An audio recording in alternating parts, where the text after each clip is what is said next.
கேரள மாநிலம் வயநாடு பக்கத்தில் இருக்கிற கொட்டியூர் மகாசிவன்கிற கோயிலை பற்றி நம்ம தமிழ்நாட்டில் உள்ள எத்தனை பேருக்கு தெரியும்னு எனக்கு தெரியல. ஆனால் நம்ம சிவாஜி கணேசன் நடித்த திருவிளையாடல் படம் ரொம்ப பேர் பார்த்துருப்பீங்க.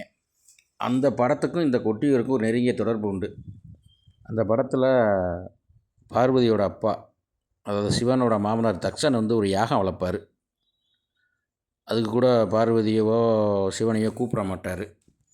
அந்த தக்ஷன் யாகம் வளர்த்த இடம்தான் இந்த கொட்டியூர். மற்ற கோயிலுக்கு போகிற மாதிரி இந்த கோயிலுக்கு எப்போ வேணாலும் போயிடலான்னு மட்டும் நினச்சிடாதீங்க. இது வருஷத்துக்கு 27 நாள் மட்டும்தான் திறந்திருக்கும். அதுவும் வைகாசி மாதம் மட்டும். அந்த கோயில் தான் இப்போ திறந்திருக்கு. இப்போ நீங்கள் பார்த்துக்கிட்டு இருக்கிறது அந்த கொட்டியூர் தான். இதில் அக்கரை கொட்டியூர், இக்கரை கொட்டியூர்னு 2 இருக்குது. இக்கரை கொட்டியூரை நீங்கள் எப்போ வேணாலும் தரிசனம் பண்ணலாம். அக்கரை கொட்டியூரை வருஷத்தில் 27 நாள் மட்டும்தான் தரிசனம் பண்ண முடியும். கொள்ளை அழகில் கொட்டும் மலையில் இந்த கொட்டியூர் மகா சிவனை பார்க்க கூடியிருக்கிற கூட்டத்தை பார்த்தா நமக்கே ஒரு பரவசம் ஏற்படுது.